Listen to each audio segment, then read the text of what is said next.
I don't think I have got the authority to really introduce him and say a lot of it about him. So we have Prabhu, Vaishishaka Prabhu, who's going to be introducing Ambarish Ford ji as well as Swaha ji.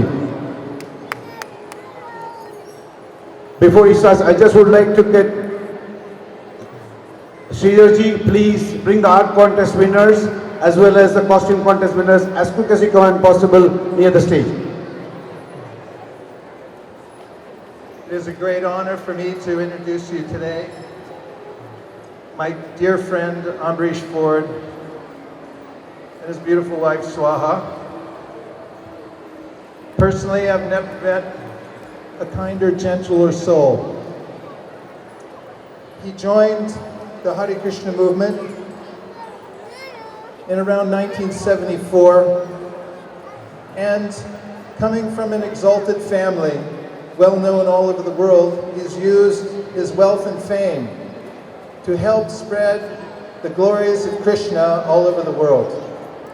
He'll tell you today about one of the world-famous projects he's working on, building one of the largest Krishna temples in the entire world. At this very moment, it's being constructed.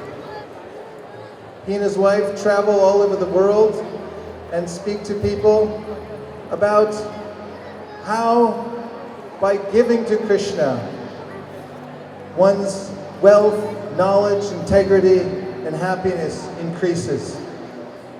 I'm very happy to introduce to you His Grace Ambarish Ford and Swaha Ford. Please welcome them.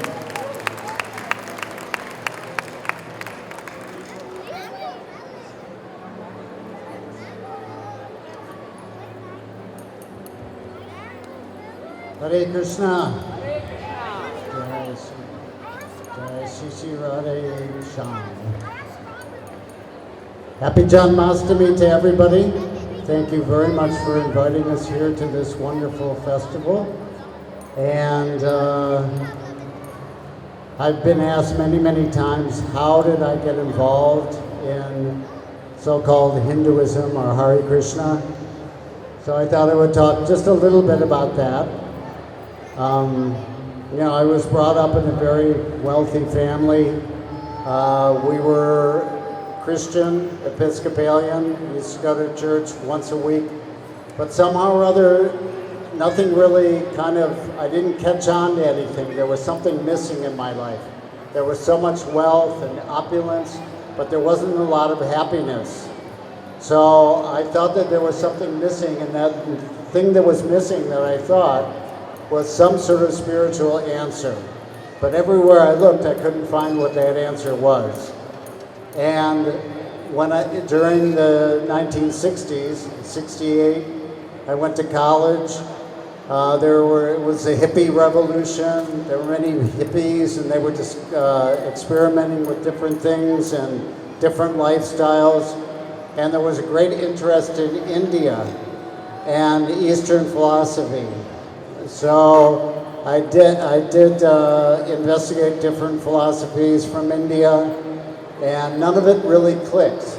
But in about 1970 or 71, I was in the campus bookstore, record store really, and I saw an album on the wall, and it had these two beautiful little people on it.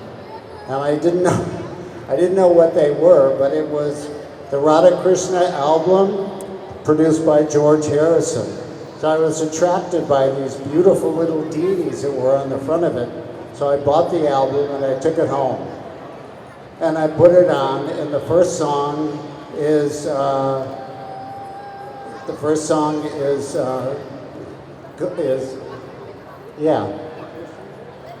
Yamuna singing Govinda Adi Purusham. And so I put that on, and as soon as it started playing, for some reason, I started crying. It touched my heart so deeply that I started to cry. So I knew that there was something here. And George Harrison, of course, was totally into it. And from there, after I left college, I had a friend who became initiated into the Hare Krishna movement. His name was Atulananda. And I went to live in the mountains in Wyoming, and he would bring me books and beads, and I would cook for Krishna and offer and chant Hare Krishna every day and read Srila Prabhupada's books. And so I was initiated into the lifestyle of the Hare Krishnas. And I gave a very small donation in the beginning, $500 I think, to Srila Prabhupada. And he wrote me a very nice letter back. And we started corresponding. And the devotees in Hawaii asked me to help purchase the temple in Honolulu, which I was happy to do. It was a little bit expensive, and my parents were not happy about it. They thought I had spent way too much money. But when I told Srila Prabhupada about it, he was kind of laughed about it and said, oh, it's just like Prahlad Maharaj and Hiranyakashipu. So he was very, made me feel very comfortable about my service. And shortly after that, whenever he would go to Hawaii and stay in the house there, he would call me or write to me and say, please come stay with me. So I would go and I would spend time with him in Hawaii. And about the third visit there, then I took initiation. And when I took initiation, I was initiated in Hawaii, and then I went back to Detroit. Detroit is my hometown. And at the same time that I was initiated, another girl was initiated as Srila Prabhupada's disciple, and her name was Elizabeth Ruther. And if any of you know the history of the automobile industry in Detroit, you know that Walter Reuther and Henry Ford were arch enemies. They hated each other.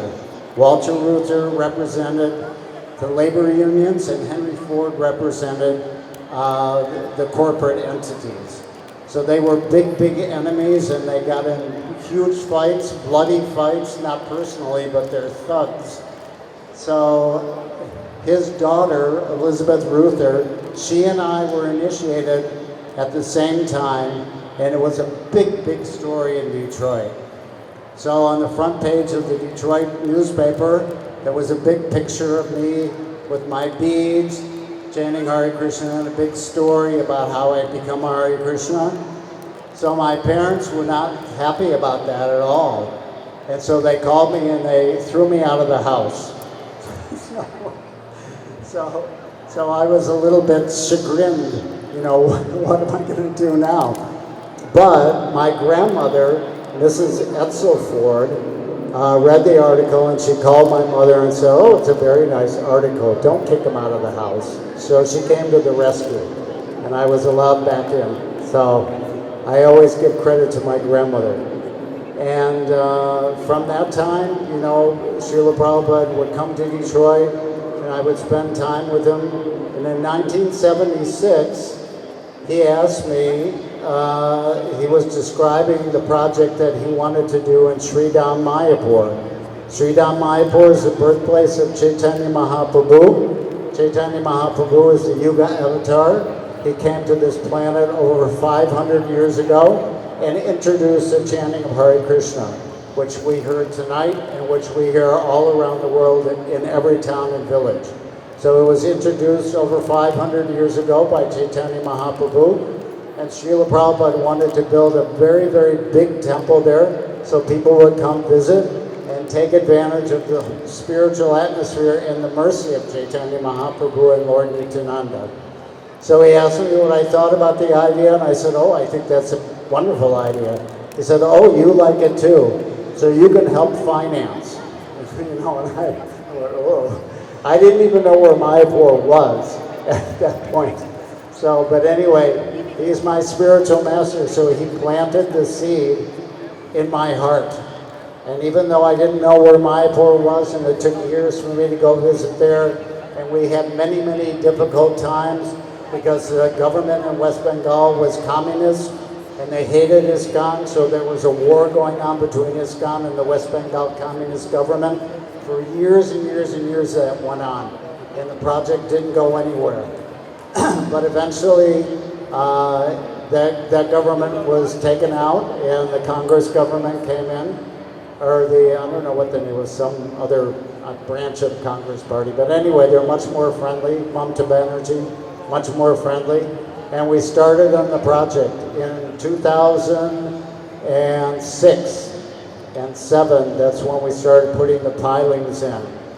And at that time, I invested, I put some seed money in.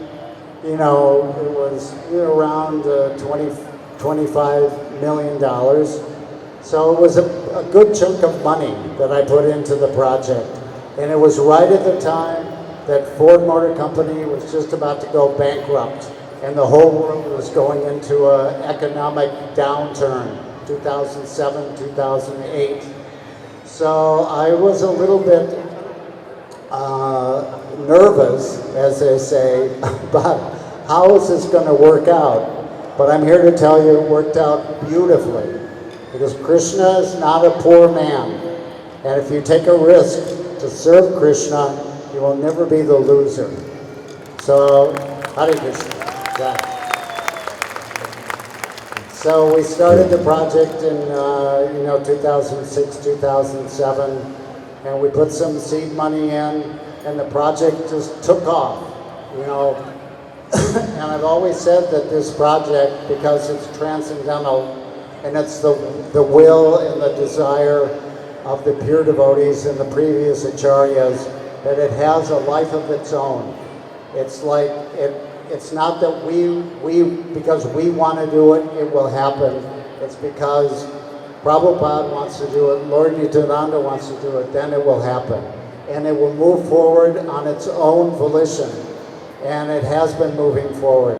It's just like we know Jagannath, when Jagannath's cart is moving forward, sometimes it stops. And nothing you can do. You can pull it, you can do anything you want, and it just will not move. And then there's other times where it just goes so fast forward. So this project has been going forward very quickly, and we're very happy about that. This was one of Srila Prabhupada's dearmost desires, to have this temple in Sri Mayapur so that Westerners, Europeans, Americans would come to Mayapur and chant Hare Krishna. This was a desire of Bhaktivinoda Thakur and Lord Nityananda and all the other previous acharyas. Krishna consciousness is not just for the Indians, it's for everybody around the world. It's a spiritual science. It can unite everybody. Srila Prabhupada, when he had his fortune or his birth chart done, it said he will build a house the whole world can live in. So we want to build a house that the whole world can live in. Nobody is our enemy. Everybody is our friend. We just want to give them Krishna. And I'm sure all of you are doing the same thing and are in the same mood. So, I congratulate you on the wonderful festival that you're having, bringing everybody together. And I hope you have a very nice Janmastami. And thank you very much for asking me to come. And I'll turn it over now to my wife, Swaha Devi Dasi. Hare Krishna. जोरदार तालियों के साथ में, sir, we in Hindus of Greater Houston, we have a different coin for you. We call you Danveer Ambarish Prabhu. दानवीर अम्बरीश प्रभु जी जब संकट में थे, when things were very difficult, उस समय अपने जेब में से पैसा निकाल के देना बहुत मुश्किल चीज होता है।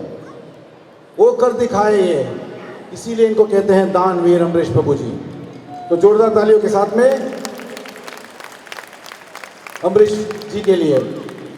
अब स्वाहा जी, माता, if you can say a few words to us.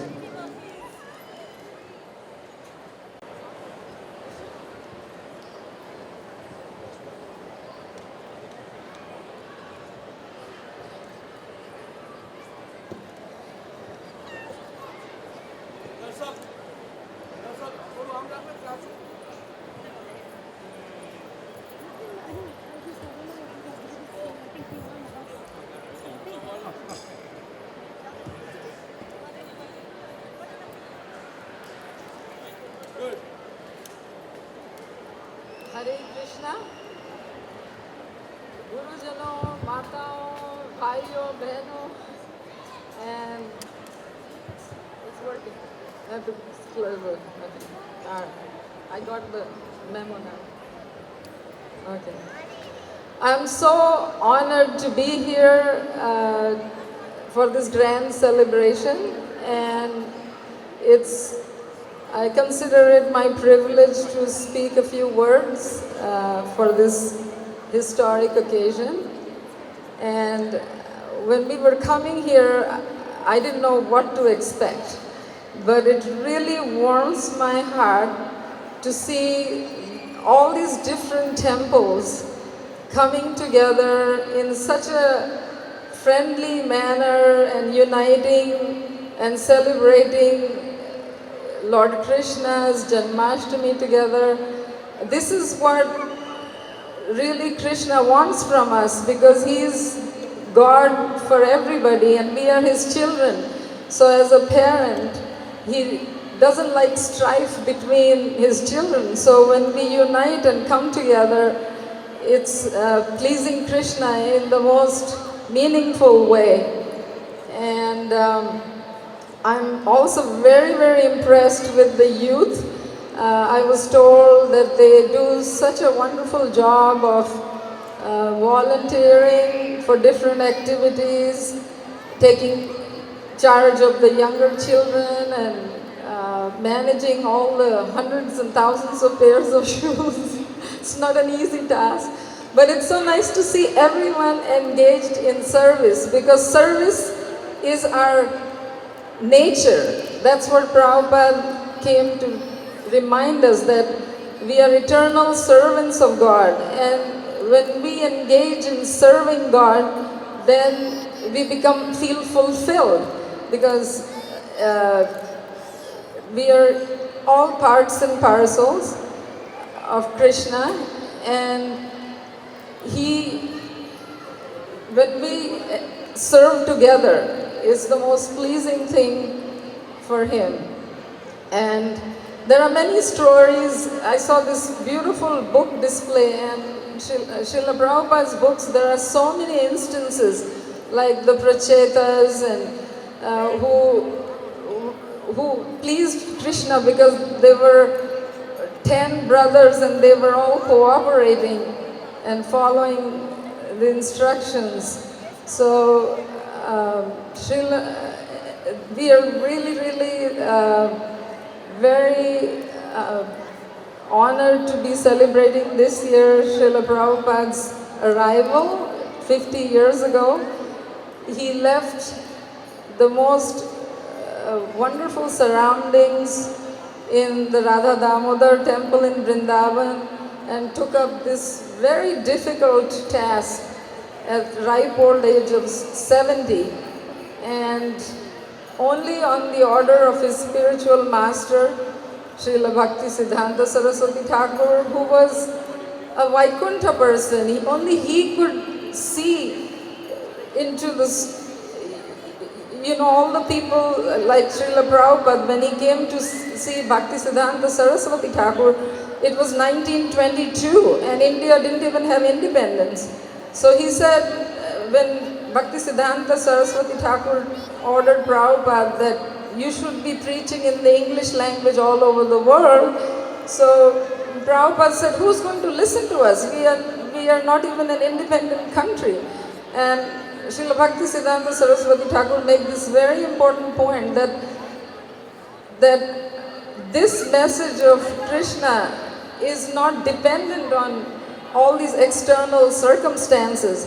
And we've seen that Srila Prabhupada took so much trouble to take the message to many communist countries like the former USSR, and soon after, when the devotees first started publishing the Gita there and started spreading the message, and then they had this whole perestroika happened, and the wall at East Germany came down, and so, world events have changed since, Srila Prabhupada took his message to the West. But was born in a Bengali Brahmin family, and I feel that Srila Prabhupada came to the West not only to save the Western people, but he saved us all Indians as well. Because my father was a doctor and he had migrated to Australia when I was studying at the university, and even though I had very good upbringing, my grandmother used to worship Tulsi Devi, and we used to visit the Radha Govindji temple in Jaipur, the very famous Govind Devji, very regularly. But I could never figure out what was the meaning behind all of these things. Like, why does she worship a plant and offer a ghee lamp? And I read a few Bhagavad Gitas, and I ended up being more confused than enlightened. So when I was a student in Australia, when I first got Srila Prabhupada's Bhagavad Gita as it was like a veil had been lifted, and my vision was cleared, and I could see what Bhagavad Gita was actually about. It's very, very clear that Krishna is speaking, and he's saying, Mom, me, he's always saying me, so it's a person, and he's saying to me, unto me. He's saying, Man mana bhavamad bhakto. So he's saying, bow down to me, worship me, because this way you will come to me. So how could there be any other message? This is the message of Krishna, and Srila Prabhupada took so much trouble. The story behind the publishing of his Bhagavad Gita as it is by Macmillan is a very amazing story, but we don't have so much time. But when Srila Prabhupada came to the West, he didn't have any money, but he was carrying the treasure of the first 3 cantos of the Srimad Bhagavatam. And Srimad Bhagavatam is the ripened fruit of the knowledge of the Vedic tree. And it's the commentary on the Vedanta Sutras by Vyasadeva, who's an incarnation of Sri Krishna himself. And the greatest gift of Srila Prabhupada is that he not only translated these books like the Chaitanya Charitamrita, Srimad Bhagavatam, Ishopanishad, but he, in his purports, made it relevant for people like us.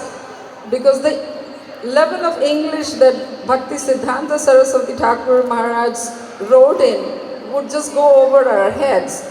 You need a degree in English literature to understand that. But Srila Prabhupada made it so easy for us. Very difficult concepts in very simple language for us to understand. And he exemplified, that's what was so attractive about him. He practiced what he preached, and that was really attractive about Srila Prabhupada. The order that he received was very tall order to spread Krishna consciousness all over the world. He was fulfilling the prediction of Sri Chaitanya Mahaprabhu, who's the Yuga Avatar, as my good husband said, mentioned before. And he said, Hindi is very much like Bengali, so he said, Prithivite ache joto nagor adi gram sarvatra prochar hoibe mor naam.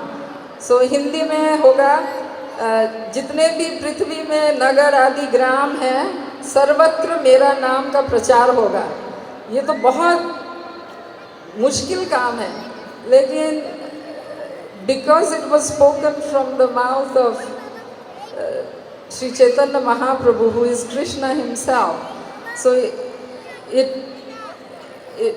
we followed his instruction, then it could be done, and Srila Prabhupada has done it.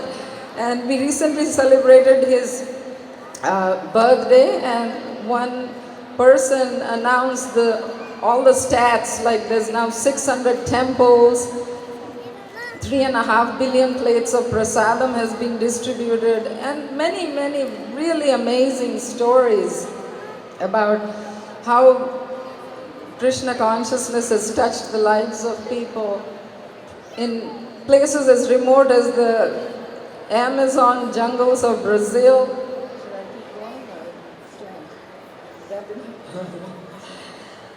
stand? Anyway, these books are really amazing, and I urge that I took initiation when I was in my early 20s. I was doing my PhD in biochemistry, and I feel I've only skimmed the surface because there's like 80 volumes of books, and I urge all of you young people that please take up this spiritual life.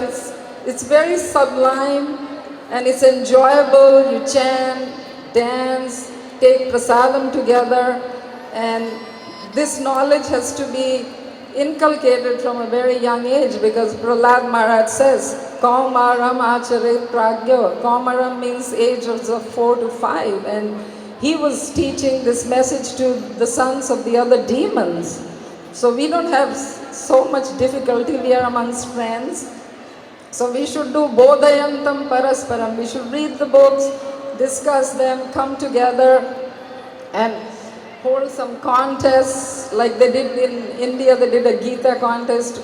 When we were in Miami, we used to have dinner parties, and we would read the Chaitanya Charitamrita and make 2 groups and have question and answers, and it's really enlivening because one of my uncles was an ambassador to England, and then he became the governor of Reserve Bank, and he had read all these stories from the Bhagavatam, and I used to be very fascinated. So these books are the gems that you can take home and start reading, and one lifetime is not even enough. But I thank you so much for your attention. Hare Krishna. Namaste. I'm Anshuman Desai, thanking you, Ambarish Ji, for taking this time, especially to come to our event in Houston. Swaha, thank you for your words also. We really enjoyed and learned something about the Iskcon movement, and thank you for taking time to come here. At this time, I would like to invite Sri Dev Mahajan Ji to felicitate Ambarish Ji. Dev Mahajan Ji is the chairman of the advisory committee or advisory board of Hindus of Greater Houston. And I also invite Tara Ji to facilitate Srimati Swaha Ji.